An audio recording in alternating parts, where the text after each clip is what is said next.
यानी ये नीतीश मुसलमानों कुमार को। से ज्यादा वो मोदी की तारीफ कर रहे थे। लग जी नहीं रहा था बिल्कुल। कि वो जदयू के नेता हैं, बीजेपी के हाँ, लग रहे तो थे। वो एक तरह से मुसलमानों को चिढ़ा भी रहे थे। तो बीजेपी जो साफ कहती है कि हमें मुस्लिम वोट नहीं चाहिए।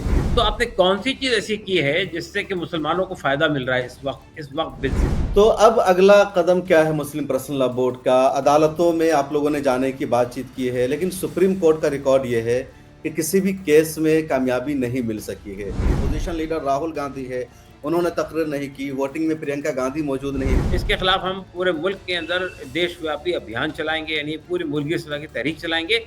और ये चीज़ उस वक्त तक चलती रहेगी जब तक कि ये बिल या ये कानून या ये जो मुतनाज़ा दफ़ात हैं, ये जब तक वापस नहीं।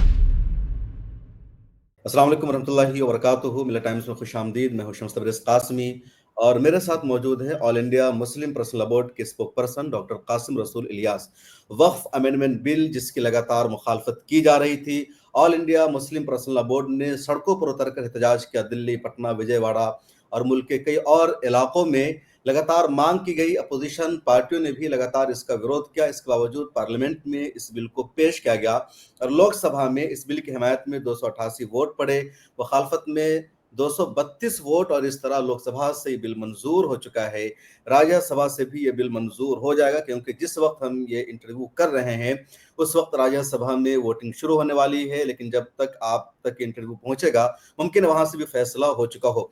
लेकिन अब सवाल यह है कि all India Muslim personal law board और हर तरह की मुखालफत के बावजूद ये बिल मंजूर हो चुका है, तो अब अगला कदम क्या होगा? कासिम रसूल इलियास साहब, मिला टाइम्स में खुश आमदीद। जी, लगातार मुखालफत के बावजूद ये जो बिल है मंजूर हो चुका है, कानून भी बनने वाला है, तो अब all India Muslim personal law board का, मिली ऑर्गेनाइजेशन का अगला कदम क्या होगा? देखिए इस बिल से बुनियादी तौर पर कुछ चेहरे बेनकाब हो गए हैं। मिसाल के जी। तौर पर आप देखिए कि ज़ाहिर है कि अपोजिशन पार्टियाँ जो इंडिया अलायंस है या जो सेकुलर सियासी पार्टियाँ हैं, वो तो जिस तरह उन्होंने कल 2:30 बजे रात तक के लगातार पार्लियामेंट में रहकर इसकी मुखालफत की और उसके खिलाफ वोट दिया, ये बहरहाल हम समझते हैं कि ये एक बेहतरीन मुजाहरा था अपोजिशन पार्टियों का कल के लोकसभा के इजलास में। और मैं समझता हूँ कि आज भी इसी नौइयत का उन्होंने मुजाहरा वॉकआउट नहीं किया, वो बाहर नहीं निकले, बल्कि मौजूद रहे, वोटिंग में हिस्सा लिया। कई मरतबा बाहर निकल जाते हैं, वोटिंग में हिस्सा नहीं लेते हैं हाँ, मेंबर्स। देखिए कोई कोई एब्सेंट यानी लोग गए नहीं बाहर, वोटिंग में हिस्सा लिया और मुखालिफत में बहुत ज़ोरदार तकरीरें हुई हैं। तो मैं ये कहना चाहता हूँ कि ये एक पहलू है। यानी मतलब है कि शायद हिंदुस्तान की तारीख में पहली बार मुसलमानों के किसी मसले के ऊपर में जो अपोज़िशन था वो एक यूनाइटेड फ्रंट के तौर पे खड़ा रहा, नंबर 1। राहुल गांधी लेकिन की स्पीच नहीं हुई, इस पर लोगों का बड़ा एतराज है। अपोजिशन लीडर राहुल गांधी है, उन्होंने तकरीर नहीं की। वोटिंग में प्रियंका गांधी मौजूद नहीं थी, ये भी खबर है। नहीं, वो ठीक है, मैं आपकी बात से इत्तेफ़ाक करता हूँ, लेकिन देखिए पार्टियों में ये तय होता है कि कौन आदमी बोलेगा, कौन नहीं बोलेगा। देखिए गोगोई साहब ने बहुत अच्छी गुफ्तगू की, इमरान मसूद साहब ने बहुत अच्छी गुफ्तगू की, तो हो सकता है कि पार्टी में ये तय हुआ होगा कि कौन इसमें बोलेंगे। तो मैं उसमें नहीं बहसने जाता हूँ कि अगर राहुल गांधी ने नहीं बोला तो शायद कोई और बात होगी, लेकिन ऐसा नहीं है। हो सकता है राहुल गांधी प्रिपेयर्ड ना हो उस इश्यू के ऊपर में, दूसरे लोग प्रिपेयर्ड हों। एक बात तो ये है। दूसरी बात मैं कहना चाहता हूँ कि इससे अपोजिशन पार्टी यानी रूलिंग पार्टियों के अंदर जो अलायंस है, उसके जो सो कॉल्ड सेकुलर चेहरे थे, यानी मतलब जेडीयू, टीडीपी, आरएलडी, जो पार्टियां मुसलमानों के वोट से ही इक़्तिदार तक पहुंचती रही हैं। आप ये बात तो यानी अच्छी तरह जानते हैं जी। कि राष्ट्रीय लोक दल का जो वोट बैंक है, वो बुनियादी तौर पे मुसलमान है और जाट है। इसी तरह से अगर आप बिहार में जाएँगे तो नीतीश कुमार का वोट बैंक के अंदर मुसलमानों का बड़ा कंट्रीब्यूशन है। और इसी तरह आपके टीडीपी के हमारे चंद्रबाबू नायडू हैं। ये दोनों पार्टियों ने, चंद्रबाबू नायडू ने और नीतीश कुमार ने ये वादा किया था कि हम कोई बात ऐसी नहीं होने देंगे जो मुसलमानों के खिलाफ जाए। लेकिन बहरहाल वो अपने वादे से वो मुकर गए और उन्होंने वो किया जो यानी बीजेपी के साथ जाकर उन्होंने इस बिल की हिमायत की, उसके मुकम्मल तौर पे सपोर्ट किया। ललन सिंह की जो तकरीर है वो आप देखेंगे कल की तकरीर, उसमें बहुत साफ तौर पे उन्होंने कहा कि बहुत अच्छा बिल लाया, हम मोदी जी का शुक्रिया अदा करते हैं वगैरह वगैरह। यानी ये नीतीश मुसलमानों कुमार को। से ज्यादा वो मोदी की तारीफ कर रहे थे। लग जी नहीं रहा था बिल्कुल। कि वो जदयू के नेता हैं, बीजेपी के हाँ, लग रहे तो थे। वो एक तरह से मुसलमानों को चिढ़ा भी रहे थे। तो अच्छा। बहरहाल मैं ये कहना चाहता हूँ कि ये एक तो वो एक्सपोज़ हो गए। अब देखिए हमारे सामने जो रास्ते अवेलेबल हैं अब, जी। ज़ाहिर है कि हम ये महसूस करते हैं कि हमने कल यानी इससे पहले भी कल प्रेस कॉन्फ्रेंस में ये बात कही थी कि ये बिल मुसलमानों के मफादात के खिलाफ लाया गया है। ये बिल के अंदर ये जितनी बातें कल होम मिनिस्टर ने कही हैं पार्लियामेंट में, वो सिवाय गुमराह करने के, धोखा देने के, झूठ बोलने के और कुछ नहीं है। कि हम इस बिल से मुसलमानों का फ़ायदा होगा, गरीब मुसलमानों का फ़ायदा होगा और पसमानदा तबके का फ़ायदा होगा, और कोई ऐसी बात नहीं होगी जो मुसलमानों के खिलाफ जाए। लेकिन आप बिल के प्रोविज़न उठाकर देखिए, उसमें ना करप्शन दूर करने की कोई बात है, ना गरीबों को फ़ायदा पहुँचाने की कोई बात है, ना पसमानदा तबके को फ़ायदा पहुँचाने की बात है, ना किसी को फ़ायदा पहुँचाने की बात है। बल्कि वो आप वक्फ बाय यूज़र ख़त्म कर रहे हैं, आप लिमिटेशन के कानून से इस्तिस्ना जो था उसको ख़त्म कर रहे हैं। वक्फ बोर्ड के अंदर मुसलमानों का जो नॉमिनेशन था उसको आपने ख़त्म कर दिया। आपने यानी सेंट्रल वक्फ काउंसिल के अंदर मुसलमानों के डोमिनेशन को ख़त्म कर दिया। आपने ये कह दिया कि अब कोई जो आदमी 5 साल तक प्रैक्टिसिंग मुसलमान होगा वही वक्फ कर सकेगा। इसका पैमाना कौन तय करेगा, कौन 5 साल तक प्रैक्टिसिंग मुसलमान होगा। आपने हिंदुओं की तरफ से जो वक्फ होता था उस पर रोक लगा दी। तो आपने कौन सी चीज़ ऐसी की है जिससे कि मुसलमानों को फ़ायदा मिल रहा है इस वक्त बिल से। तो ये गुमराह करना, कम से कम बीजेपी ये कहे कि ठीक है हमने कब्जा कर लिया, लेकिन ये गुमराही क्यों पैदा कर रही है कि उसका फ़ायदा मुसलमानों को मिलेगा, गरीब मुसलमानों को मिलेगा, पसमानदा मुसलमानों को मिलेगा। तो ये इस तरह की झूठ और इस तरह की गुमराही कम से कम रूलिंग पार्टी को नहीं करनी चाहिए। दूसरी बात मुझे ये कहना है कि देखिए हमारे सामने अब जो रास्ते अवेलेबल हैं वो ये कि हमने कल भी ये बात कही थी कि हिंदू यानी जो लीगल यानी कानूनी और जमहूरी और दस्तूरी रास्ते हम ऑप्शन अवेलेबल है, उन सबको हम इस्तेमाल करेंगे। हम इसको चैलेंज भी करेंगे अदालत के अंदर। हम जो है यानी इसके खिलाफ राय अम्मा हमवार करेंगे, इसके खिलाफ हम मुजाहरे करेंगे, इसके खिलाफ हम पूरे मुल्क के अंदर देशव्यापी अभियान चलाएंगे, यानी पूरी मुल्की सतह की तहरीक चलाएंगे। और ये चीज़ उस वक्त तक चलती रहेगी जब तक कि ये बिल या ये कानून या ये जो मुतनाज़ा दफ़ात हैं जब तक वापस नहीं जाती। आपको लगता है कि इस तरह सड़कों पर उतरने का, प्रोटेस्ट करने का कुछ फायदा होगा? आपने नीतीश कुमार के खिलाफ प्रोटेस्ट किया, चंद्रबाबू नायडू के खिलाफ प्रोटेस्ट किया, इन दोनों पर जब असर नहीं हो सका तो बीजेपी जो साफ कहती है कि हमें मुस्लिम वोट नहीं चाहिए, बल्कि वो इस तरह के इकदाम करती है कि मुस्लिम वोट और उसके खिलाफ यूनाइट हो, उसके खिलाफ एक माहौल बने, तो कैसे असर होगा बीजेपी पर इस तरह के मूवमेंट का? देखिए, असल में ये जो तहरीक हम की बात कर रहे हैं हम लोग, ये तहरीक सिर्फ मुसलमान अपने बलबूते पे नहीं चलाएगा। हमने आपने देखा होगा जंतर मंतर का मुजाहरा हुआ था। जंतर जी। मंतर के मुजाहरे में हमारे साथ सिख आए थे, हमारे साथ आदिवासी आए थे, हमारे साथ ओबीसी आए थे, हमारे साथ दलित भी आए थे। तो हमारी कोशिश आसिफ यही है साहब, कि ये तमाम लोग जो थे आपके साथ वो आपके स्टेज पर थे, ऑडियंस में, पब्लिक में सिर्फ मुसलमान थे, दूसरे नहीं थे। और ऐसे तमाम प्रोटेस्ट जिसमें मुसलमानों ने दावा किया कि सब लोग हमारे साथ हैं प्रोटेस्ट में, सिर्फ स्टेज पर होते हैं, पब्लिक सिर्फ मुसलमानों की होती है। तो वही बात है जो बार बार कही जाती है कि आप दूसरों को बुला करके अपनी स्टेज पर उनको लीडर्स बनाते हैं, हीरो बनाते हैं, फिर बाद में वो बदल जाते हैं। कई ऐसे चेहरे हैं जो कांग्रेस और कई पार्टियों में थे, अब वो दिन रात मुसलमानों के खिलाफ जहर उगलते हैं। देखिए 2 बातों को फ़र्क करना पड़ेगा आपको। एक है जी। पॉलिटिशियन। पॉलिटिशियन तो मफ़ाद यानी वो अपने मफ़ाद को देखता है। कहाँ जाने में फ़ायदा है, कहाँ जाने में फ़ायदा नहीं है, किस वक़्त तक साथ रहने में फ़ायदा है। लेकिन देखिए हम ये कोशिश में लगे हुए हैं और लगातार ये कोशिश चल रही है कि यूनिफ़ॉर्म सिविल कोड का इश्यू हो या इस तरह के कॉमन इश्यूज़ हैं, हमें साथ मिलके लड़ाई लड़नी चाहिए।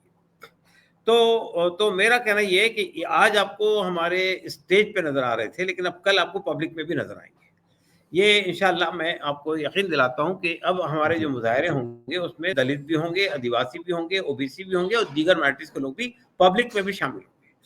तो एक बात तो ये है। दूसरी बात मैं ये जी। कहना चाहता हूँ आपसे कि ये जो बात आप कह रहे हैं कि हमने जो मुज़ाहरा विजयवाड़ा में किया, हमने जो मुज़ाहरा पटना में किया उसका असर नहीं हुआ। ये बात इस हद तक तो सही है कि उन्होंने हमारी मर्ज़ी के मुताबिक वोट नहीं दिया, यानी इसकी मुखालफत नहीं की बिल्कुल। लेकिन देखिए अभी भी उनको ये ख़्याल है, बाज़ लोग पॉलिटिशियन भी समझते हैं कि इलेक्शन का वक़्त आएगा, हम कुछ फ्रीबीज़ दे देंगे, कुछ चॉकलेट दे देंगे और इससे मुतासिर कर लेंगे।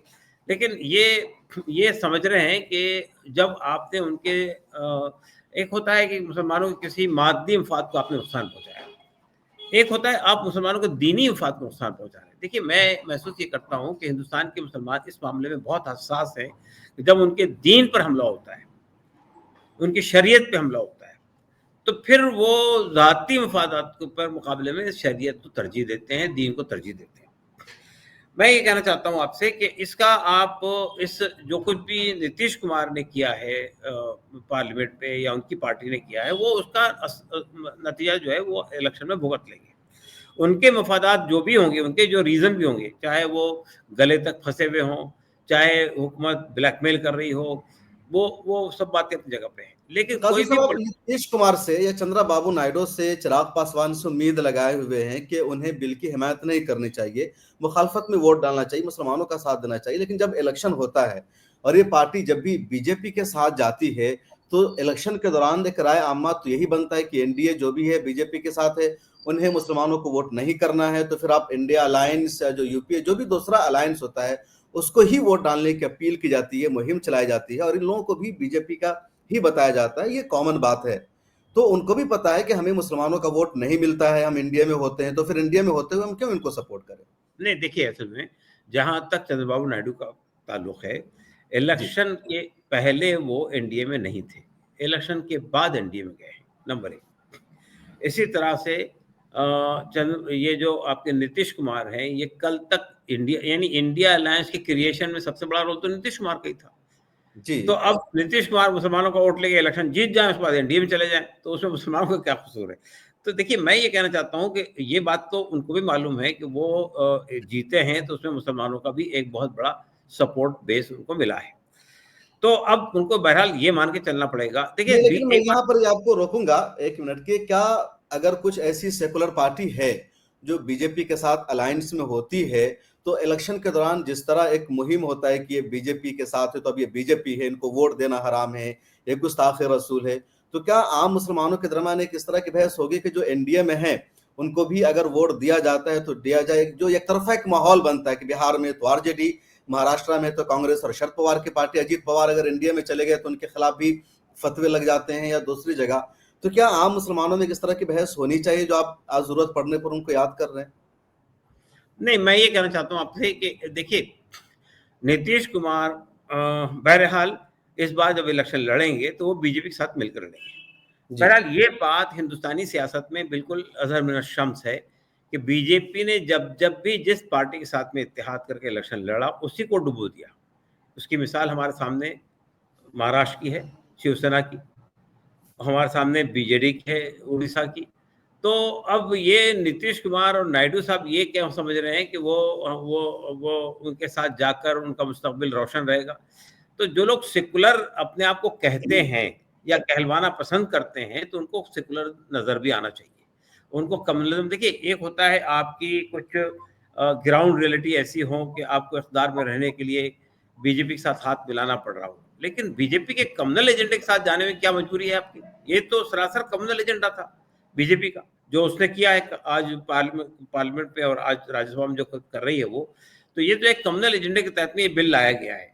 तो मेरा कहना सिर्फ ये है कि हमने ये बात कही थी नीतीश कुमार से भी और जेडीयू से भी कि आपके दूसरे कंपल्शन हो सकते हैं।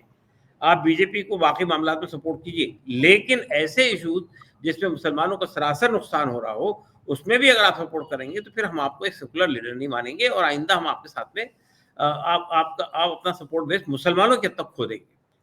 तो देखिए अच्छा अभी कासिम भी साहब, नीतीश आपकी कुमार से चंद्रबाबू नायडू से बातचीत में, मुलाकात में अपना मैसेज पहुंचाने में कहीं कुछ कमी रह गई का? क्योंकि देखा गया कि नीतीश कुमार से बाज़ाब्ता बोर्ड का कोई डेलीगेशन मिला नहीं जिसमें जिम्मेदार लोग हो जो मैसेज पहुंचा रहे हो, लंबी बातचीत हुई हो। इधर चंद्रबाबू नायडू की तरफ से देखा गया कि आखिर आखिर वक्त तक ये बोल रहे कि हम मुसलमानों के हुकूक का ख्याल रखेंगे, मुसलमानों के साथ ज्यादती नहीं होने देंगे। आखिरी दिन में भी इन लोगों ने कहा कि जब बिल की कॉपी उनके हाथों में आएगी तब उनका फैसला होगा, वह हिमायत करेंगे नहीं करेंगे। तो क्या उन लोगों ने कुछ साथ दिया है, कुछ अमेंडमेंट कराए हैं, या बिल्कुल भी नहीं, सिर्फ इन लोगों ने धोखे में रखा आखिर तक? देखिए असल में जो एक दो बातें मैं आपसे कहना चाहता हूँ। एक बात तो ये है कि ये कहना कि हमारी कोई मुलाकात नहीं हुई। देखिए चंद्रबाबू नायडू से जनरल सेक्रेटरी साहब के एक बड़े डेलीगेशन के साथ जाके मुलाकात की, जी। तफसील से गुफ्तगू की और उन्होंने उन्होंने उसके बाद जब मुसलमानों ने उनकी इफ्तार पार्टी का बायकॉट किया, लेकिन जब भी इफ्तार पार्टी हुई उसमें भी उन्होंने ये कहा कि हम मुसलमानों के खिलाफ नहीं जाएंगे। नीतीश कुमार से पर्सनल लॉ बोर्ड का फतवा नहीं मिला, लेकिन पर्सनल लॉ बोर्ड के जो अरकान है, मिली काउंसिल के लोग मुलाकात किया और इधर से इमारत शरिया के लोगों ने मुलाकात किया। दोनों ने अपनी मुलाकातों के अंदर ये मसला उठाया और ये बात साफ तौर पे कह दी कि हम आपसे ये तवक्को रखते हैं कि आप इस बिल की हिमायत नहीं करेंगे। देखिए, नीतीश कुमार का मसला तो ये है कि वो उनको ये भी अंदेशा था कि अगर वो सपोर्ट नहीं करेंगे तो उनके बहुत सारे एमपीज टूट के चले जाएंगे बीजेपी के साथ। तो उनको तो लग रहा था कि हम इधर इधर इधर इधर समंदर है और उधर खाई है, कहीं ना कहीं हमको फंसना है। तो बहरहाल जो भी है वो सामने है। अब मसला हमारे सामने ये आता है कि भाई जो कुछ होना था वो हो चुका, जी। अब हमारे सामने रास्ता क्या है, मैं अच्छा, आपसे अभी कहना चाहता जी, रास्ता आप आगे बताएंगे। जैसे अभी मैं राज्यसभा में अभी बहस चल रही है, संजय झा जो जनता दल यूनाइटेड के राज्यसभा एमपी, वो कह रहे हैं कि जब नीतीश कुमार के पास मुसलमानों का डेलीगेशन आया तो मैं भी वहां मौजूद था, जो बातचीत हुई, और उनसे मैंने पूछा कि आपको अंदेशा क्या है, क्यों आप चाहते हैं कि इस बिल की हम मुखालफत करें। तो उन्होंने कहा कि इस बिल की वजह से जो हमारी मस्जिदें हैं उस पर खतरे की तलवार लटकेगी, कब्रिस्तानों की जमीन पर कब्जा शुरू हो जाएगा, इस तरह का तनाज़ुर हो जाएगा, मदरसे की जमीनों का मसला होगा।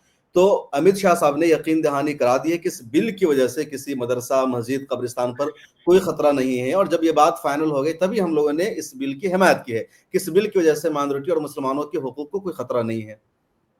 तो अमित शाह साहब तो जो है इलेक्शन के दौरान में जो मैनिफेस्टो दिया जाता है उसको भी जुमला कह के उड़ा देते हैं कि वो तो जुमला था ये इलेक्शन से पहले। पार्लियामेंट में उन्होंने बोला है, पार्लियामेंट का तो हवाला दे पार्लियामेंट में बोलने से जुमले ही होते हैं। देखिए, पार्लियामेंट में जितनी बातें अमित शाह साहब कल कह रहे थे वो सिवाय सिवाय धोखा देने के, गुमराह करने के, झूठ बोलने के लिए और क्या थी। कह रहे हैं मुसलमान गैर मुस्लिम का कोई अमल दखल नहीं होगा। आप मुझे बताइए, आपने वक्फ बोर्ड में और सेंट्रल वक्फ काउंसिल में जो ये तय था कि जो लोग पार्लियामेंट से आएंगे, जो लोग असेंबली से आएंगे, जो लोग बार काउंसिल से आएंगे, जो लोग ब्यूरोक्रेसी से आएंगे, उनका मुसलमान होने की लाजमी शर्त थी, वो शर्त आपने हटा दी। अब वो मुसलमान भी हो सकता है, गैर मुस्लिम भी हो सकता है। फिर दो गैर मुस्लिमों को लाजमन शामिल किया गया दोनों तरफ में। तो आप मुझे बताइए कि ये उसके बाद आप कह रहे हैं कि कोई गैर मुस्लिम को कोई दखल नहीं होगा, नहीं, ये तो उन्होंने एक बिल्कुल। फलसफा समझाया कि वक्फ इस्लामी लफ्ज है, इस्लामी तहजीब है, तो वक्फ वही कर सकता जो मुसलमान होगा। इसलिए हमने शर्त लगाई है कि नॉन मुस्लिम वक्फ नहीं कर सकता है। वक्फ बोर्ड जो है वो रिलीजियस नहीं है बल्कि एक ऑटोनोमस बॉडी है, उसका मजहब से ताल्लुक नहीं, इसलिए उसमें नॉन मुस्लिम भी मेंबर होंगे। ये उन्होंने नहीं, नहीं, समझाया ऐसा था। नहीं है। ये तो सिवाय सिवाय अल्फाज की जादूगरी के और कुछ नहीं है। पहली बात तो ये है कि इसमें कोई शरन कबाहत नहीं थी कि कोई गैर मुस्लिम मस्जिद के लिए ज़मीन वक़्फ़ का करना चाहे तो इसमें कोई शरन कबाहत नहीं है। कोई गैर मुस्लिम चैरिटेबल काम के लिए कोई चीज़ वक़्फ़ करना चाहे तो उसमें कोई वो अपने अपनी आस्था की बुनियाद पर कर रहा है, तो आप कौन होते हैं रोकने वाले उसको? एक बात। दूसरी बात ये कि ये कहना कि वक्फ बोर्ड इंतज़ामी उमूर देखता है, किसके इंतज़ामी उमूर देखता है? मज़हबी उमूर के इंतज़ामी उमूर देख रहा है ना। ईदगाह है, कब्रिस्तान है, मस्जिदें हैं, खानक़ाहें हैं, इसके इंतज़ामी मामलात में आप अमल देखेंगे। आखिर क्या वजह थी कि अब तक के ये शर्त रखी गई उसके अंदर? अच्छा, दूसरी बात मुझे बताइए कि ये अगर ऐसा मामला है तो क्या अमित शाह जी इस बात के लिए आमादा होंगे कि टेम्पल के जो ट्रस्ट बने हुए हैं, उनके जो एंडाउमेंट्स हैं, उनके जो औकाफ हैं सिखों के और हिंदुओं के, उसमें मुसलमानों को शामिल करेंगे? तो ये तो एक डिस्क्रिमिनेशन है कि आप हिंदुओं के लिए तो ये शर्त मान लेते हैं कि उसका ट्रस्टी जो होगा या उसका जो इंतजामी उमूर का आदमी होगा, चाहे वो गवर्नमेंट से आ रहा हो, उसके लिए हिंदू होने की शर्त रहेगी। सिखों की गुरुद्वारा प्रबंधक कमेटी के अंदर सिख ही रहेगा, कोई और नॉन सिख नहीं हो सकता है। तो ये एहसान सिर्फ मुसलमानों पे क्यों किया जा रहा है भाई? अच्छा, क्या कल आप लोकसभा में अमित शाह ने भी, किरण रिजिजू ने भी और कई बीजेपी के एमपीज ने कहा कि जो क्रिश्चियन कम्युनिटी है, जो ईसाई है, और उनके जो चर्चेज है, उनकी जो कमेटी, उन्होंने बार बार हमसे कहा कि आप ये कानून लाइए, हमारी प्रॉपर्टीज पर ये कब्जा कर रहे हैं। आप दावा कर रहे हैं कि क्रिश्चियन आपके साथ हैं, दूसरी तरफ बहुत बढ़ा चढ़ाकर वो पेश कर रहे थे कि क्रिश्चियन की मांग है वो बहुत ज्यादा मुतासिर है, परेशान है इस वक्त बोर्ड की वजह से। देखिए, असल में आप थोड़ा-सा फ़र्क करके देखिए। एक केरला के एक क्रिश्चियन मिशन, केरला में भी कई क्रिश्चियनों के अलग-अलग ग्रुप है। एक ग्रुप क्रिश्चियंस का वहाँ पे, वो जी। मुसलमानों के खिलाफ खड़ा हुआ है। बदकिस्मती ये है कि वहाँ की जो लेफ्ट पार्टी है, जो वहाँ की जो हुकूमत है, लेफ्ट पार्टी की हुकूमत, उसने पिछले इलेक्शन के अंदर आया सोफिया का इश्यू खड़ा करके वहाँ की क्रिश्चियन कम्युनिटी को मुसलमानों से मुतनफ़्फ़र किया। एक बात तो ये है। जी। दूसरी बात ये है कि वो क्रिश्चियन कमेटी एक तबका है, पूरी क्रिश्चियन कमेटी आपके खिलाफ नहीं है। लेकिन ये तासुर देना वहाँ का जो क्रिश्चियन कम्युनिटी है केरला की, वो सब क्रिश्चियन को रिप्रेजेंट करती है, बिल्कुल गलत बात है। आप मुझे बताइए, क्रिश्चियंस के साथ में हमले हो रहे हैं मणिपुर के अंदर, उनके चर्चेस जलाए जा रहे हैं, उनको उनको वहाँ पे इबादत नहीं करने दी जा रही है, उनके बुनियादी हुकूक पामाल किए जा रहे हैं, उसके बाद भी क्रिश्चियन कम्युनिटी बीजेपी का सपोर्ट कर सकती है क्या? तो मैं कहना चाहता हूँ कि आपसे, देखिए क्रिश्चियन कमेटी का मसला ये है कि उनको इस बात का अंदेशा है कि अगर हमने खुलकर मुखालफत की तो हमारी जो बहुत सारी स्कूल्स हैं जो जी। हम चलाते हैं गवर्नमेंट लैंड पे, वो लीज हमारे हाथ से छीन ली जाएगी। तो बहरहाल ये मुख्तलिफ फैक्टर्स हैं क्रिश्चियन कम्युनिटी के, लेकिन फिर भी मैं बताना चाहता हूँ आपको, हमने यहाँ पर यूनिफॉर्म सिविल कोड के ऊपर में एक राउंड टेबल किया था, उस बाद प्रेस कॉन्फ्रेंस की थी। यहाँ के जितने आर्च बिशप्स थे और यहाँ के जितनी क्रिश्चियन कम्युनिटी थी वो हमारे साथ खड़े थे। तो मैं ये कहना चाहता हूँ, ये कहना कि पूरी क्रिश्चियन, अब मिसाल के तौर पे देखिए, कल हमारी वहाँ प्रेस कॉन्फ्रेंस हो रही थी प्रेस क्लब में, मुस्लिम और में। बगल में पार्लियामेंट के सामने, बिल्कुल पार्लियामेंट के सामने कुछ मुसलमान मोदी जी शुक्रिया का बैनर लगा खड़े हुए थे। आप मुझे बताइए कि हमको तो जंतर मंतर पे इतना पुलिस ने परेशान किया धरना करने के लिए, ये नहीं कर सकते, वो नहीं कर सकते, इस वक्त खत्म कर देना चाहिए, 500 से ज्यादा लोग नहीं आ सकते, और वहां पार्लियामेंट तक आपने कैसे जाने दिया वहां पे लोगों को? तो और ये यहाँ पर भी बहुत ज्यादा उनको दिखाया जा रहा था कि जो मुसलमान हैं वो वेलकम कर रहे हैं, इंतजार में है वक्फ अमेंडमेंट बिल के पास होने के। तो ये जो चंद लोग इधर उधर से मिल जाते हैं जो बीजेपी के ही कार्यकर्ता होते हैं, या कुछ कुछ कुछ हिपोक्रेट टाइप के लोग होते हैं, ऐसे कुछ को लोगों को हिजाब इस्तेमाल, पहना दिया जाता है। या कुछ लोगों को पहना दिया जाता है, टोपी उड़ा दी जाती है, बुर्का पहना दिया जाता है, खड़े कर दिया जाता है मुसलमान सब मिला के। तो उसके बुनियाद पे ये तासुर देने की कोशिश करना कि मुसलमान हमारे साथ में, अरे कोई मुसलमानों की शरीयत पे हमला किया जाए, मुसलमानों की मस्जिदें छीनी जाए, मुसलमानों के कब्रिस्तानों को खत्म करने की कोशिश की जाए, और फिर भी मुसलमान आपके साथ खड़ा होगा? जिसके अंदर भी जरा सी दीनी हमियत और गैरत होगी, वो आपके साथ खड़ा नहीं हो सकता है। तो ये जो लोग थे जिनके अपने कुछ जाती मफादात हैं, उनके बुनियाद पे आप उनको ये समझाने की कोशिश कर रहे हैं कि मुसलमान गैर मामूली तौर पे आपकी हिमायत कर रहा है, बिल्कुल गुमराह करने की कोशिश है। आज के दौर में जहाँ और बहुत सारे तरीके अवेलेबल लोगों को, सिर्फ गोदी मीडिया अवेलेबल नहीं है बल्कि आप जैसे चैनल भी अवेलेबल हैं, उससे हकीकत सामने आ रही है लोगों के सामने, तो अच्छा, इससे लोग गुमराह पसमानदा मुसलमान का जो इशू है, यहाँ भी उन्होंने इसको मुद्दा बना दिया कि जो पसमानदा मुसलमान है वो हमारे साथ रहेंगे, और हर बीजेपी कैंपेन अपनी स्पीच में इसको यही इशू बनाया कि पसमानदा मुसलमानों को अब तक मेंबर नहीं बनाया जा रहा था, उनको दूर रखा जा रहा था, खवातीन की नुमाइंदगी के लोग बात करते रहे दिन रात। देखिए, पहली बात तो ये है कि ये बिल्कुल झूठ बात थी कि खवातीन की नुमाइंदगी नहीं थी। इससे पहले भी वक्फ बोर्ड जो बने हुए हैं उनमें खवातीन की नुमाइंदगी है, और ये पसमानदा और गैर पसमानदा कोई इशू ही नहीं है। जो जो जो लोग मुंतखब होते हैं पार्लियामेंट से, अगर वो पसमानदा मुसलमान मुंतखब होगा तो पसमानदा मुसलमान होगा उसके अंदर। असेंबली से अगर कोई पसमानदा मुसलमान मेंबर ऑफ असेंबली है, वो वहाँ से मुंतखब होकर आ सकता है। बार काउंसिल में कोई पसमानदा मुसलमान है तो वहाँ से मुंतखब होकर आ सकता है। तो आपने तो कैटेगरी बना रखी है ना भाई, कहाँ से लोग आएंगे, हम थोड़ी भेज रहे हैं। मिसाल के मुस्लिम लिए पर्सनल लॉ बोर्ड पर भी इल्जाम लगता है उनकी तरफ से कि ये अशराफ मुसलमानों का एक ग्रुप है जिसमें पसमानदा मुसलमानों को या दूसरे मुसलमानों को जगह नहीं दी जाती है। नहीं, गलत बात है। हमारे यहाँ बहुत सारे लोग हैं जो मुख्तलिफ कैटेगरी से आते हैं।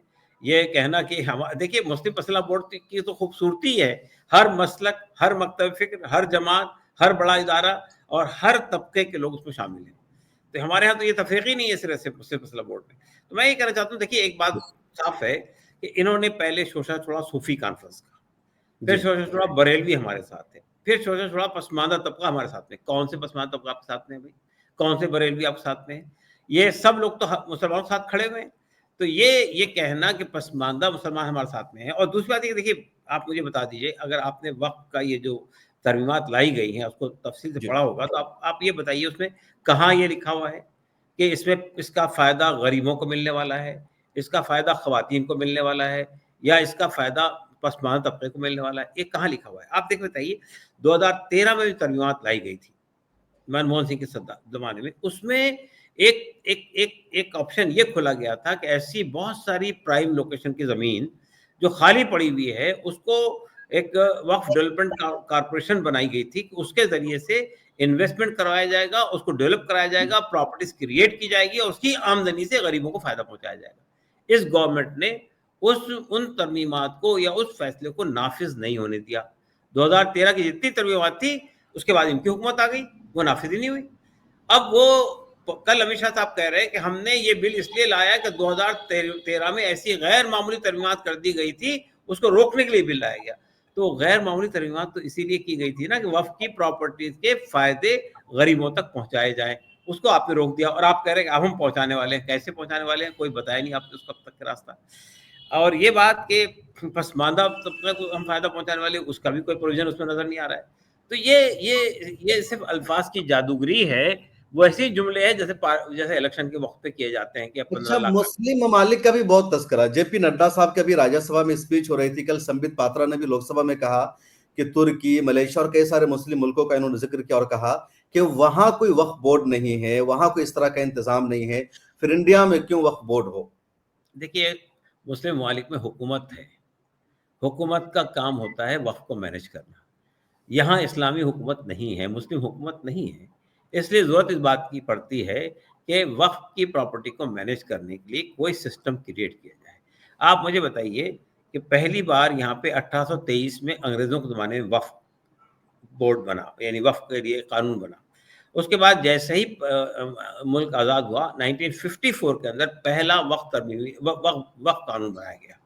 उसके बाद से लगातार पार्लियामेंट, अच्छा देखिए, कोई मुसलमान ने तो नहीं बनाया वक्फ बोर्ड, मुसलमानों ने नहीं बनाया कानून, आपकी पार्लियामेंट के अंदर कानून बना है, सबने मिलकर कानून बनाया है। और 2013 की तरमीमात जो थी उसमें सबकी सहमति शामिल थी, लेकिन अब आप उसके खिलाफ खड़े हो गए। तो मैं ये कहना चाहता हूँ कि ये जो मुस्लिम ममालिक को ले आते हैं लोग, 3 तलाक वहाँ नहीं है, वहाँ हर चीज में यूनिफॉर्म, लेकर के आते हैं मुस्लिम ममालिक पे। तो ये समझने की कोशिश नहीं करते हैं कि मुस्लिम ममालिक के अंदर मुसलमानों की हुकूमत है, वही मैनेज करती है सब चीज़ों को। तो अब यहाँ कुछ ऐसी मुस्लिम मुल्कों में तो है भी वक्फ ना, जैसे ईरान में है वक्फ का निजाम, सऊदी अरब में भी है, दूसरे मुल्कों में तो है भी जहां वक्फ नहीं, से वक्फ उनके का पैसों निज़ाम में। हर जगह है, हर हुकूमत में है, लेकिन वो हुकूमत के मातहत है। जी यहाँ बिल्कुल। पे एक इंडिपेंडेंट इदारा बनाया है आपने। अच्छा, एक बहस ये भी हो रही है कि जैसे बुद्धिज्म है, क्रिश्चियन है या हिंदुइज्म है, तो उनके भी मंदिरों के अलग अलग ट्रस्ट है, लेकिन उनका एक सेंट्रल कोई इस तरह का इदारा नहीं है जिस तरह मुसलमानों का है। अब मुसलमानों का पूरा एक सेंट्रल वक्फ बोर्ड है, तो पता चला 9 लाख एकड़ जमीन है आपके पास, इतनी प्रॉपर्टी है, उनका अलग अलग है, तो ये चीजें भी उनकी नजरों में है। कल बीजेपी के एक एमपी ने यह भी कहा कि जब हिंदुओं का कोई बोर्ड नहीं है तो मुसलमानों का क्यों हो। तो क्या ये जो सेंट्रल वक्फ बोर्ड बना, क्या ये चीजें एक मौका उनको फराहम कर रही है, शायद ये अलग अलग रहता तो इस तरह उनको मौका ना मिलता बोलने का। नहीं देखिए, असल बात ये बताइए आपको, अगर हिंदुओं के दरमियान इस पे इत्तेफाक राय हो जाए कि उनका एक सेंट्रल वक्फ बोर्ड हो, जैसा किसी ने कहा सनातन वक्फ बोर्ड हो, तो हमें क्या एतराज़ है इसके ऊपर में? आप बना दीजिए। वो पहले तो आपको हिंदुओं में इत्तेफाक करवाना पड़ेगा ना।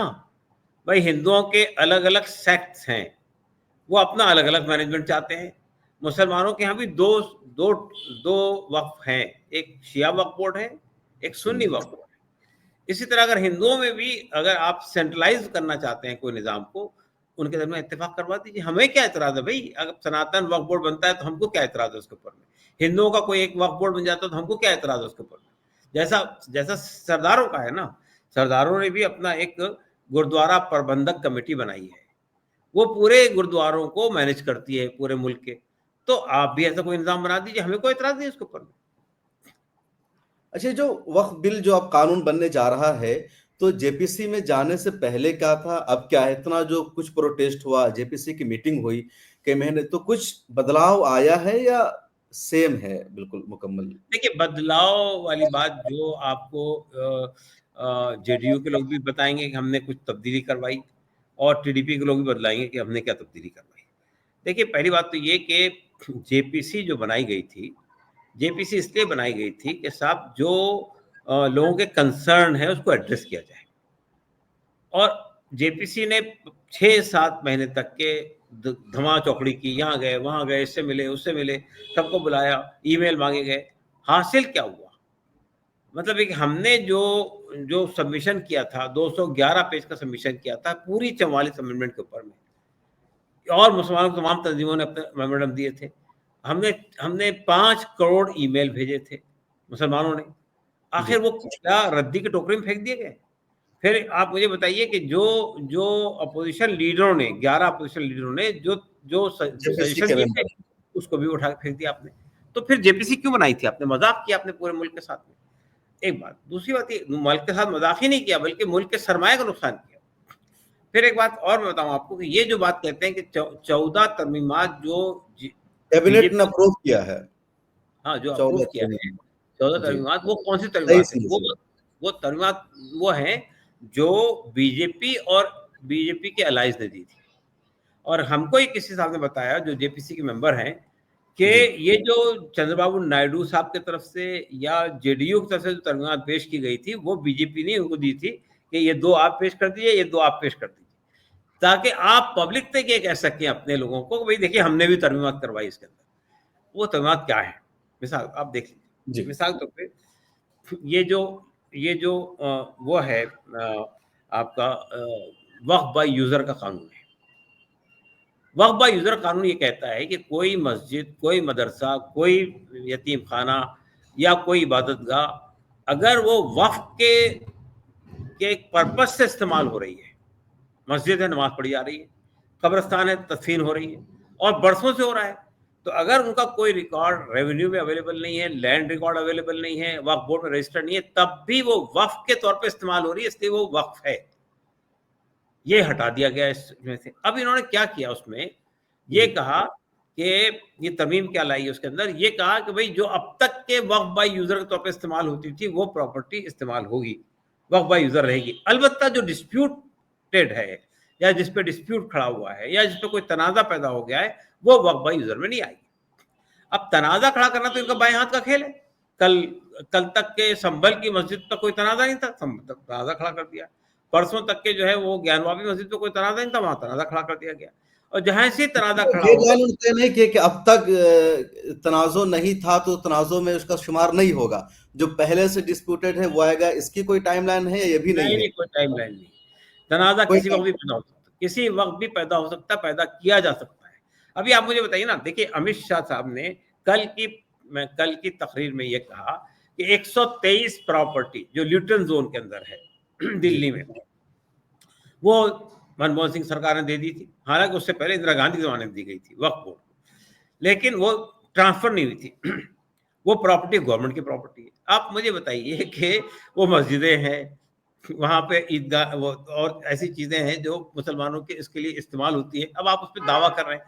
तो ये जो बात है कि आप जो गैर मुतनाज़ा चीजें हैं उनको भी मुतनाज़ा बना रहे हैं, गवर्नमेंट की जमीन डिक्लेयर कर रहे हैं आप उसको। तो 123 प्रॉपर्टी को तो उन्होंने अलग ही कर दिया। किरण रिजिजू ने भी इसका जिक्र किया और कहा कि वो उसमें इंक्लूड नहीं है। काहे में वक्फ बाय यूजर का जो उन्होंने कहा कि जो वक्फ बाय यूजर है तो वक्फ की प्रॉपर्टी रहेगी, तो 123 प्रॉपर्टी को उन्होंने अलग कर दिया। उन्होंने कहा कि उन्होंने तो सोनिया गांधी ने मुसलमानों को दे दिया। किसने दे और दिया? आनंद सोनिया गांधी का उन्होंने जिक्र किया, किसी ने मनमोहन सिंह का कहा, कांग्रेस सरकार का कहा। मगर जो तकरीर अमित शाह साहब ने की है, उन्होंने तो ये दावा किया कि ये हुकूमत की प्रॉपर्टीज है। तो जी आप मुझे बताइए, मुख्तलिफ लोग मुख्तलिफ बातें कहते हैं। एक तो ये कि ये या तो मुताला नहीं है, या ये कि जोशे गजब में बोलते जा रहे हैं जो भी बोलना है। तो एक बात तो ये है।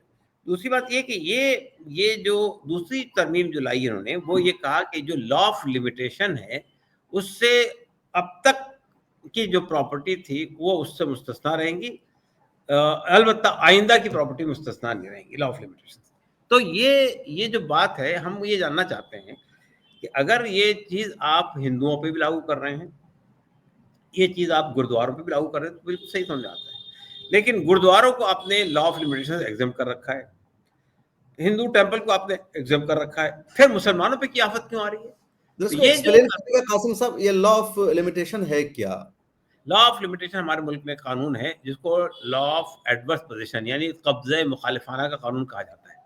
किसी भी प्रॉपर्टी पर किसी आदमी ने कब्जा किया, मेरी प्रॉपर्टी पे किसी ने कब्जा कर लिया, मैंने अगर 12 साल तक उसको चैलेंज नहीं किया किसी कोर्ट में, तो जिसने कब्जा किया 12 साल बाद वो प्रॉपर्टी उसकी हो जाएगी। लेकिन ये कानून हुकूमत की प्रॉपर्टी पे अप्लाई नहीं होता, ये कानून वक्फ पे अप्लाई नहीं होता था अब तक के, ये कानून गुरुद्वारों पे अप्लाई नहीं होता, ये कानून हिंदू टेम्पल पे किसी भी इबादतगाह पे अप्लाई नहीं होता। यानी औकाफ की वो प्रॉपर्टी जो हिंदुओं की है या ईसाइयों की है या सिखों की है या बौद्धों की है, उस पर यह कानून अप्लाई नहीं होता। लेकिन अब मुसलमानों के ऊपर में आपने इस कानून को अप्लाई कर दिया है। अब आप अप्लाई कर देते हैं तो उसका नुकसान बताता हूं मैं आपको क्या होता है जी कि पंजाब में, हरियाणा में ऐसी बेशुमार मसाजिद है जहां मुस्लिम आबादी नहीं है। कहीं अस्तबल बना हुआ है, कहीं कहीं जानवर बकरी बांधे जा रहे हैं जानवर कहीं। बांधे जा रहे हैं। अब मगर उनके कब्जा है उनका, लेकिन प्रॉपर्टी उनकी नहीं है। किसी वक्त भी हम क्लेम करके वापस ले सकते दिल्ली हैं। में भी बहुत सारी ऐसी जगह हैं, पहाड़गंज में, अलग अलग इलाकों में साफ पहाड़गंज में है, दिख। महरौली में है, बहुत सारी जगह है। लेकिन अब इस कानून के मंजूर होने के बाद, यानी ये जो एग्जम्पशन था वो विड्रॉ होने के बाद में ये सब आपके हाथ से निकल जाएगा। जैसे 12-12 साल तक लोग काबिज बैठे हुए इसके ऊपर। तो मैं ये कहना चाहता हूँ असल में कि ये जो बात कही जाती है कि जेडीयू वालों ने या टीडीपी वालों ने हमारे मतलब के कुछ अमेंडमेंट करवाए, तो हमें तो नहीं नजर आता है कोई अमेंडमेंट करवाए लोगों ने। तो बहरहाल देखिए, मैं ये कहना चाहता हूँ कि असल में ये तो बीजेपी ने ये कानून तो अच्छा, मुसलमानों, इस बिल में और क्या क्या, जो ऐसे तो पूरे बिल को रिजेक्ट करने की ही मांग थी कि पूरा बिल रिजेक्ट होना चाहिए। 2013 का जो अमेंडमेंट है, कहा जा रहा है कि पूरा उसके उलट लाया गया है। लेकिन जो अहम पॉइंट्स जो ज्यादा खतरनाक है वो क्या क्या है इस बिल में, जिसको तरमीम करने की मांग रही है? 4-5 ऐसे। देखिए पहली बात तो वही है, यानी आपका वक्फ वक्फ का यूज। बाई। जी। दूसरा लॉ ऑफ लिमिटेशन का काम है। तीसरा जी। ये जो कहते हैं कि कोई भी आदमी वक्फ करना चाहे तो वो 5 साल तक प्रैक्टिसिंग मुस्लिम होना चाहिए। पहले आपने हिंदुओं का रास्ता काट दिया, हिंदू अब वक्फ नहीं कर सकेंगे। और फिर आपने ये भी रास्ता काट दिया, किसी शख्स ने आज इस्लाम कबूल कर लिया, वो 5 साल तक इंतजार करना है उसको, वो नहीं कर सकता है। और प्रैक्टिसिंग मुस्लिम कैसे तय करेंगे आप? कि वो ये लगाएंगे कि भाई वो मस्जिदों के सामने कैमरे लगे हुए, नमाज 5 वक्त पढ़ता है कि नहीं, रोजा रखता है कि नहीं, और इसका सर्टिफिकेट कौन देगा? हुकूमत देगी क्या? एक तो ये इशू है। तो ये तो एक ऐसा वेग कानून है जिसको जिस तरह चाहे आप इंटरप्रेट करते हैं। तीसरी बात यह है कि ये जो वक्फ बोर्ड और सेंट्रल वक्फ काउंसिल है, इसका जो कंपोजिशन है, इसको जिस तरह आपने चेंज कर दिया पूरा उठाकर, कि अब उसमें ये जो मुसलमान होने की शर्त थी वो हटा दी, और अब आपने सीईओ, जो सीईओ है उसका आपके वक्फ बोर्ड का और सेंट्रल वक्फ काउंसिल का, उसके लिए भी मुसलमान होने की शर्त थी, वो शर्त भी आपने हटा दी। अब सीईओ गैर मुस्लिम भी हो सकता है। एक और बात है, बहुत ही डेंजरस बात इसमें, वो ये कि इसमें पहली बार गवर्नमेंट के लिए स्पेस लाया गया। एक शक बनाई गई कि गवर्नमेंट क्या, सेंट्रल गवर्नमेंट भी हो सकती है, स्टेट गवर्नमेंट भी हो सकती है, म्यूनिसिपल कॉर्पोरेशन भी हो सकती है, सेमी ऑटोनोमस बॉडी भी हो सकती है। और ये कहा गया कि अगर गवर्नमेंट का कोई तनाजा वक्फ बोर्ड के साथ में है तो फिर वो तनाजा वक्फ बोर्ड नहीं सेटल करेगा, वो कलेक्टर सेटल करेगा। अब तरमीम के बाद कलेक्टर को बदल के, ये बात हमारे नायडू साहब कह रहे हैं, हमने कलेक्टर का नाम बदल, कलेक्टर को बदल के इन्होंने क्या किया, अब डिजिग्नेटेड ऑफिसर, किसी स्टेट में 32 डिस्ट्रिक्ट है, 32 कलेक्टर हो सकते हैं, एक आध आदमी सही भी हो सकता है, लेकिन अब गवर्नमेंट बाकायदा एक ऑफिसर को अपॉइंट करेगी और वो ऑफिसर ये तय करेगा कि ये गवर्नमेंट की जमीन है या वक्फ की जमीन है। आप मुझे बताइए, वक्फ गवर्नमेंट का डिजिग्नेटेड ऑफिसर जो होगा वो किसके बारे में फैसला करेगा? अगर दावा हुकूमत का है तो फैसला हुकूमत के हक में हो जाएगा। तो ये भी एक बहुत ही खतरनाक किस्म का रास्ता अच्छा खुला है। कासिम साहब, अब तक जो वक्फ का निजाम चल रहा था, तो देखा तो यही जा रहा था कि वक्फ बोर्ड का चेयरमैन वही होता था जो एमएलए है, एमएलसी है, या जिस पार्टी की हुकूमत है उसका करीबी है। उससे अलग हट करके कोई वक्फ बोर्ड का चेयरमैन नहीं होता था। वक्फ का निजाम भी सरकार की मंशा के मुताबिक ही उमूमन चलता रहा है। ठीक है, ठीक है, आपकी बात सही है। तो लेकिन अभी भी तो वक्फ में यही हो रहा है कि अभी भी सरकार अपने नहीं ही नहीं नहीं नहीं पसंदीदा शख्स को बनाएगी। नहीं नहीं, फर्क क्या देखिए रहेगा दोनों में? देखिए हो ये रहा था कि सरकार कर रही थी मुदाखलत इसमें, जी। लेकिन वो कानून नहीं कह रहा था आपसे कि सरकार का होगा। कानून में ऐसी कोई गुंजाइश थी कि सरकार का ही आदमी होना चाहिए। वो तो देखिए उसमें वक्फ बोर्ड का कंपोजिशन जो होता है, मुतवल्लियों में से कुछ लोग इलेक्ट होकर आते हैं, कुछ लोग बाहर से, उसमें से एक आदमी चेयरमैन होता है। सरकार ये करती है कि जो एमपी हो या एमएलए हो, हमारे लोग आए वहां से इलेक्ट होकर, और फिर अपने मतलब का चेयरमैन बनाती है। तो ये धांधली तो होती रही है, लेकिन ये धांधली के लिए कोई कानूनी जवाज नहीं था। अब जवाज पैदा किया गया, नंबर एक कानूनी जवाब हो गया, ये फर्क है। जवाज पैदा हो गया। और आपको ये बताऊं मैं कि पहले इलेक्टेड आते थे लोग, अब नॉमिनेटेड आएंगे, हुकूमत नॉमिनेट करेगी मतलब एमपी जो को। वक्फ बोर्ड का चेयरमैन होगा उसको नॉमिनेट किया जाएगा, फिर नहीं मेंबर्स नहीं, राइट्स क्या होंगे? मेंबर्स को नॉमिनेट किया जाएगा। अच्छा। मेंबर्स भी नॉमिनेट होकर आएंगे। मेंबर्स पहले इलेक्ट होकर आते थे, अब इलेक्ट होकर नहीं आएंगे। बार काउंसिल से हुकूमत नॉमिनेट करेगी, और पार्लियामेंट से हुकूमत नॉमिनेट करेगी, असेंबली से हुकूमत नॉमिनेट करेगी, ब्यूरोक्रेसी से हुकूमत नॉमिनेट करेगी। कौन आएगा ये देखिए। उसमें चौथी सारे बात, हुकूमती के लोग आएंगे फिर। हुकूमत के लोग आएंगे। बल्कि इस बात का भी अंदेशा है कि ये जो ये हटा दिया मुसलमान होने की शर्त, आरएसएस के लोग आ जाएंगे। भाई आज आरएसएस के लोग आपके आपके जामिया मिलिया में इस्लाम में बैठे हुए हैं और अलीगढ़ मुस्लिम में बैठे हुए हैं। तो अब वक्फ बोर्ड के अंदर भी रास्ता साफ कर दिया आपने इसका। फिर सब भी कर सकते थे, मुसलमानों को ला सकते थे, लेकिन फिर उन्होंने नॉन मुस्लिम होना क्यों लाजमी करार दिया? मुसलमानों में भी इनके पास है अपने लोग, मुसलमान भी आरएसएस में है। नहीं तो जिन पे ज्यादा भरोसा होगा उसी को लाएंगे ना वो।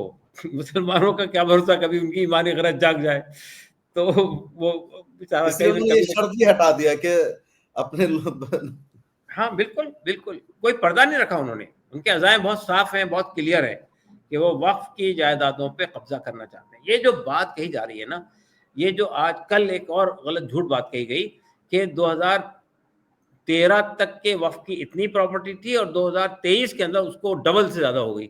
जी ये कितना बड़ा फ्रॉड है। आप मुझे बताइए, एक प्रॉपर्टी है, बड़ी जमीन है, उसमें एक मस्जिद है, एक कब्रिस्तान है, एक ये, पहले वो एक प्रॉपर्टी काउंट होती थी, अब आपने उसको 3 टुकड़ों में बांट दिया। मस्जिद एक प्रॉपर्टी, कब्रिस्तान एक प्रॉपर्टी, फला चीज एक प्रॉपर्टी, और उसके बाद आपने बताया देखिए 3 गुना बढ़ गई प्रॉपर्टीज।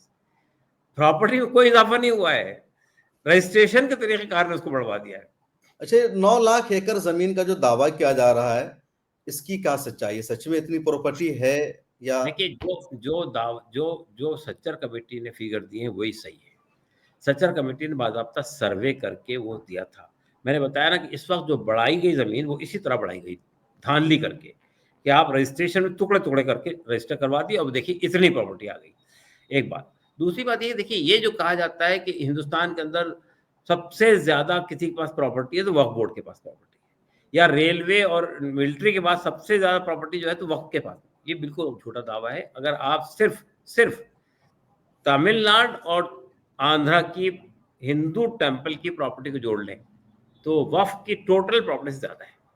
अगर आप सिर्फ उड़ीसा की वक्फ यानी मंदिरों की प्रॉपर्टी को जोड़ लें तो वक्फ की पूरी प्रॉपर्टी से ज्यादा है। तो ये बिल्कुल बेबुनियाद बातें कही जा रही हैं कि वक्फ के पास इतनी जायदाद है कि हिंदुस्तान में किसी के पास में नहीं, बल्कि कल तो पार्लियामेंट में ये दावा किया गया दुनिया में किसी के पास इतनी प्रॉपर्टी नहीं जितनी वक्फ बोर्ड हमने कल कहा कि पूरी दुनिया में सबसे बड़ा जो वक्फ बोर्ड है, वक्फ की प्रॉपर्टी, वो इंडिया के वो पास है। हिंदुस्तान में है। एक ने तो कहा कि मालदीव जैसे 12 मुल्क बन सकते हैं वक्फ की प्रॉपर्टी से, और ये किरण रिजिजू साहब ने कहा कि दुनिया का सबसे बड़ा वक्फ बोर्ड है भारत का। सही है, तो अब उसका क्या इलाज है बताइए। अच्छा, जो वक्फ की प्रॉपर्टी, दो जैसे एक प्रॉपर्टी वक्फ की वो है जहाँ कोई मस्जिद बनी हुई है, कोई दरगाह बनी हुई है, साथ में कुछ मार्केट है।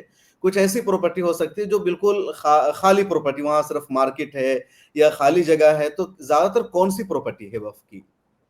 ज्यादातर मस्जिदें हैं, सबसे ज्यादा मस्जिदें हैं, और वक्फ बाय यूजर कानून खत्म किया गया तो सबसे बड़ा नुकसान मस्जिदों का होगा, सबसे तो बड़ा फिर ये जो नुकसान। एक तरफ वर्शिप एक्ट है कि दूसरी तरफ ये ला रहे हैं, तो इसका मतलब वर्शिप एक्ट के को छेड़छाड़ के बगैर ही इनका एजेंडा पूरा होगा इस कानून के देखिए, जरिए? वर्शिप प्लेसेस एक्ट होने के बाद भी संभल की मस्जिद का तनाजा खड़ा हुआ। जी वर्शिप प्लेसेस एक्ट होने के बाद भी वाराणसी की मस्जिद का तनाजा खड़ा किया गया। जब हमने, आप देखिए वर्शिप प्लेसेस एक्ट के बारे में एक बात और समझ लीजिए कि वर्शिप प्लेसेस एक्ट जब लाया गया था पार्लियामेंट में 91 में, और ये कहा गया था बाबरी मस्जिद के बाद अब कोई नया तनाजा नहीं पैदा होगा, तो वर्शिप प्लेसेस एक्ट यूनानिमसली पास हुआ था, बीजेपी का भी सपोर्ट था। और जब बाबरी मस्जिद पे फैसला दिया सुप्रीम कोर्ट ने तो 19 पेजेस में वर्शिप प्लेसेस एक्ट का जिक्र किया, और ये कहा कि अब ये कानून की मौजूदगी में अब कोई नया विवाद नहीं खड़ा होगा। जब ये जब ये वहां पे हाउस की सर्वे शुरू हुआ वहां पे जी। वाराणसी में, तो हम लोगों ने ज्ञान अप्रोच राशि। किया, हमने सुप्रीम कोर्ट में अप्रोच किया। वही जज साहब जो चीफ जस्टिस थे हमारे, जीवाल चंद्रचूड़ साहब। उन्होंने ही वो फैसला लिखा था बाबरी मस्जिद का। अब तो वाजे हो गया ना किसने लिखा था। जी तो उन्होंने ही उसमें 19 पेज में उसका जिक्र किया था, वर्शिप प्लेसेस एक्ट का। अब वो ये कहते हैं उस वक्त में कि भाई वो तो सर्वे हो रहा है ना, सर्वे से जगह की तो तब्दीली नहीं हो रही है, उसमें क्या फर्क पड़ता है। लेकिन सर्वे के बाद क्या हुआ, सर्वे हो कहा कि ये फव्वारा जो है वो शिवलिंग है, वहां वजू पे पाबंदी लगा दी। उसके बाद क्या हुआ, हाउस वो जो बेसमेंट था वहां गए और कहा वहां कोई मूर्ति का टूटा हुआ टुकड़ा मिल गया, तो कहा यह मंदिर है, वहां पूजा शुरू हो गई। एक ही मस्जिद के अंदर वजू खाने में पाबंदी लग गई है, और मस्जिद के तहखाने के अंदर पूजा पाठ हो रही है, मंदिर बन गया है, रास्ता अलग से खोल दिया गया है। तो ये जो सूरत हाल है कि कानून के होते हुए भी कानून के साथ खिलवाड़ हो रहा है, तो वक्फ के अंदर तो आप जो तब्दीली कर रहे हैं उसके बाद वक्फ की प्रॉपर्टी बचेगी, ये तो एक बहुत बड़ा धोखा है जो हमारे साथ किया जा रहा है। बिल्कुल। तो अब अगला कदम क्या है मुस्लिम पर्सनल लॉ बोर्ड का? अदालतों में आप लोगों ने जाने की बातचीत की है, लेकिन सुप्रीम कोर्ट का रिकॉर्ड ये है कि किसी भी केस में कामयाबी नहीं मिल सकी है। 3 तलाक का मामला हो, बाबरी मस्जिद का केस है, कुछ और मामले हैं, लगातार झटका लगा है। नहीं, आपकी बात से इत्तेफाक है मुझे कि हमारा सबसे बड़ा चीज़ तो बाबरी मस्जिद का फैसला है ना। जी, पूरे ऑब्जर्वेशन आपके हक में, फैसला आपके खिलाफ है। लेकिन मैं ये कहना चाहता हूँ असल में कि अगर आप इस मसले को देखेंगे वक्फ के यानी इस कानून को, तो कुछ बहुत ऑब्वियस किस्म के फॉल्ट है इस कानून के अंदर। एक फॉल्ट ये है कि आप हिंदुओं के टेम्पल्स को, मठों को और गुरुद्वारों को और दूसरे चीज़ों को आप वो प्रोविज़न दे रहे हैं जो हमसे छीन रहे हैं। तो डिस्क्रिमिनेशन बहुत क्लियर है, बहुत वाज़ेह है। आप देखिए सीएए के कानून के खिलाफ जो लोग खड़े हुए थे, उनकी बुनियाद क्या थी? यही बात थी कि भई आपने मुसलमानों को क्यों निकाल दिया इसके अंदर से, इस कानून में से? तो ये डिस्क्रिमिनेटरी कानून है। तो डिस्क्रिमिनेटरी कानून अगर है, तो एक तो बुनियाद ये बनती कि ये कानून डिस्क्रिमिनेटरी है। दूसरी बात ये कि जब सिखों को और हिंदुओं को ये आज़ादी हासिल है कि उनके उनके उनके इंतज़ामिया के अंदर कोई नॉन सिख या नॉन हिंदू नहीं हो सकता है, तो फिर वक़्त के अंदर क्यों होना चाहिए? ये भी दूसरा डिस्क्रिमिनेशन है जो लाया गया है इसके अंदर। तीसरी बात ये कि लॉ ऑफ लिमिटेशन से सबको एग्ज़म्पशन है, हमको एग्ज़म्पशन क्यों नहीं है? तो मैं कहना चाहूँगा ऐसे बहुत सारी बातें इस कानून के अंदर है, जिसके बुनियाद पर कोई भी हुकूमत यानी कोई भी अदालत जो है वो इससे सरफ़ नज़र नहीं कर सकती। लेकिन अदालत का मामला आप जानते हैं कि हमारे मुल्क के अंदर एक लंबा चलता है सिलसिला। बागदाद का केस 1961 में शुरू हुआ था, 2019 में सुप्रीम कोर्ट का फाइनल जजमेंट आया। तो ज़ाहिर है कि इतनी लंबी लड़ाई लड़ने का और उसके बाद इस दरमियान में जो कुछ कर डालेंगे वक़्त के साथ में, वो आपके सामने है। तो एक पहलू तो कानूनी लड़ाई है, वो तो बहरहाल आपको लड़ना है। लेकिन दूसरा जो है रास्ते हमारे सामने ओपन है, यानी हिंदुस्तान की तारीख के अंदर आप ये जानते हैं कि आज़ादी की लड़ाई हो या उसके बाद भी बाज़ बुनियादी इश्यूज़ हैं, उसमें अवाम ने जब तहरीक चलाई और अगर वो मास मूवमेंट की शक्ल इख्तियार कर गई, तो बहरहाल हुकूमत पे दबाव बनता है। हमने सत्याग्रह के ज़रिए से अंग्रेज़ों को भगाया यहाँ से, वो भी तो मास मूवमेंट ही था ना। हिंदुस्तान के लोगों ने जो तहरीक चलाई थी, वो कौन-सी तहरीक थी? वो पुरअमन तहरीक थी। वो कोई हथियार की तहरीक नहीं थी, अवाम का सैलाब था। तो जब वो सैलाब बढ़ते-बढ़ते सैलाब बलाख़िज़ बन गया, तो अवाम को भागना पड़ा। हमारा मानना ये है कि हम भी यहाँ पर ये कोशिश करेंगे कि पब्लिक को लाएँगे इसके खिलाफ मैदान में, पुरअमन तरीके से। हाँ, यानी एहतजाज हमारा पुरतशद्दुद नहीं होगा।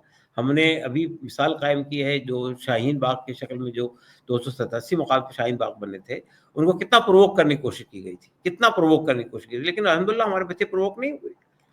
तो ठीक है, तो हम यहाँ तहरीक से एक दूसरा रास्ता हमारे साथ तहरीक चलाने का है। तीसरा रास्ता हमारे साथ ये है कि हम अपने केस को यहाँ की आवाम तक के हमारा नैरेटिव जो है ना, वो देखिए अभी जितना भ्रम, जितना धोखा, जितनी झूठी बातें पैदा की गई है, उसको साफ करना ज़रूरी है। बहुत सारे लोग समझते हैं कि वाक़ई कुछ धांधलियाँ हुई हैं। मिसाल के तौर पे एक बात ये कि वक्फ बोर्ड में करप्शन है। सवाल ये पैदा होता है, करप्शन हमने पैदा किया क्या? आपके पास कानून है, आपके पास वक्फ बोर्ड है, आपके पास सेंट्रल वक्फ काउंसिल है, आपने उसको खत्म करने की कोशिश क्यों नहीं की भाई? तीसरी बात ये कि ये बात कि वक्फ की प्रॉपर्टी पे जहाँ हाथ रख दिया जाता है वक्फ बोर्ड, तो वो वक्फ की प्रॉपर्टी हो जाती है। जी। ये भी भाई आप मुझे बल्कि बताइए। उनका प्रोपेगेंडा ये है कि बरसों तक मुसलमानों ने यहाँ हुकूमत की, मुगल एम्पायर यहाँ रहा, तो अब अगर पूरा हिंदुस्तान उन्होंने वक्फ कर दिया तो क्या पूरा हिंदुस्तान वक्फ हो जाएगा? फिर हम क्या करेंगे? हमारी देखिए हुकूमत ये कहाँ बात रहेंगे? भी हमारे हमको लोग कहाँ रहेंगे? ये भी हमको समझाना है कि वक्फ जो है वो हुकूमतों ने नहीं किया है, ये इंडिविजुअल्स ने किया है। इंडिविजुअल्स जो करते हैं वक्फ, वो सवाब की नीयत से करते हैं, सवाब जारिया की नीयत से करते हैं। तो वक्फ वक्फ के बारे में ये अच्छा एक मसला और भी है जो हमारे यहाँ ज़्यादा ज़ेर बहस में नहीं आ रहा है। ये वक्फ औलाद के कानून में भी बहुत गैर मामूली तब्दीलियाँ उन्होंने की है। वक्फ औलाद के सिलसिले में इन्होंने ये कर दिया है कि कोई शख्स अपनी औलाद के लिए कोई वक्फ कर रहा है, तो वो इनहेरिटेंस के लॉ को डिस्टर्ब नहीं करेगा या कानून विरासत को डिस्टर्ब नहीं करेगा। सवाल ये पैदा होता है कानून विरासत लागू कब होता है? कानून विरासत इंसान के मरने के बाद लागू होता है। अपनी ज़िंदगी में अगर वो पूरी प्रॉपर्टी को वक़्फ़ कर दे, तो उस पर ये इल्ज़ाम नहीं लग सकता कि आपने इनहेरिटर्स के राइट्स को मुतासिर किया है। तो ये एक शोषा छोड़ के वो वक़्फ़ औलाद का तस्वुर भी क्या है? वक़्फ़ औलाद ये कि आदमी अपनी पूरी औलाद के नाम से कोई प्रॉपर्टी वक़्फ़ कर रहा है। वक़्फ़ की ख़ास बात ये होती है कि वक्फ की जायदाद ना मुंतकिल होती है, ना बेची जा सकती है, वो इंटैक्ट रहेगी, फ़ायदा सब उठाते रहेंगे, औलाद की औलाद, औलाद की औलाद फ़ायदा उठाती रहेगी, वो बेची नहीं जाएगी। कोई एक आदमी भी उसको बेच नहीं सकता, वो मुंतकिल नहीं होगी, वो अब किसी के इसको हवाले उन्होंने नहीं इस है। कानून से अलग कर दिया कि वक़्फ का कानून इस पर नाफ़िज़ नहीं होगा, वक़्फ औलाद का। हाँ, तो वही उसके साथ ये कंडीशन लगा दी ना कि इनहेरिटेंस के राइट को, जैसे हिंदुओं में होता है ना भई, हिंदुओं में मरने से पहले ही जायदाद बढ़ सकती है। हालाँकि हिंदुओं में भी ये होता है कि सबको महरूम कर दिया, एक बच्चे को दे दिया, किसी को लायक-पालक बना दिया, उसको कोई उसका जायदाद का मालिक बना दिया, ये सब तो धांधलियाँ वहाँ होती रहती है। तो बहरहाल देखिए, हमारे सामने ये ऑप्शंस अवेलेबल है और इंशाअल्लाह हम उन तमाम का इस्तेमाल करेंगे। बिल्कुल। तो बहुत शुक्रिया, हमारे साथ थे all India Muslim personal law board के स्पोक पर्सन डॉक्टर कासिम रसूल इलियास, जिन्होंने तफ़सील से बातचीत की कि वक्फ बोर्ड पहले कैसा था, अब क्या है और कुछ भी ज़्यादा कुछ बदलाव नहीं सामने आया है। किस तरह धोखा दिया नीतीश कुमार ने, उनकी पार्टी ने, चंद्रबाबू नायडू ने, और कब लास्ट लास्ट तक कहा जा रहा था कि लोग कुछ इसमें तरमीम कराने वाले हैं, लेकिन डॉक्टर साहब ने तफ़सील से बताया कि कुछ भी नहीं किया गया, महज़ आँखों में धूल झोंकने का काम किया गया। अब जो रास्ता बचा है वो है सड़कों पर उतरने का, प्रोटेस्ट करने का, या इसी तरह अदालतों का दरवाज़ा खटखटाने का। तो बहुत शुक्रिया डॉक्टर कासिम रसूल इलियास साहब, आपने वक़्त दिया और तफ़सील से बातचीत की। कैसी लगी आप लोगों को गुफ्तगू, कमेंट सेक्शन में ज़रूर लिखिए। आप लोगों को क्या राय है मुस्लिम पर्सनल लॉ बोर्ड को, मिल्ली ऑर्गेनाइज़ेशन को क्या कुछ करना चाहिए? कमेंट सेक्शन में हमें लिखकर सजेशन ज़रूर दीजिए। फिर मुलाकात होगी। मिल्लत टाइम्स को जारी रखने और मजबूत बनाने के लिए हमारी आर्थिक सहायता कीजिए। ये एक आजाद मीडिया हाउस और कमजोरों की आवाज है। आप हमें देखें, सुने, पढ़ें और हर महीने ज्यादा नहीं, सिर्फ 100 रुपए से मदद करें। डिटेल्स डिस्क्रिप्शन में मौजूद हैं।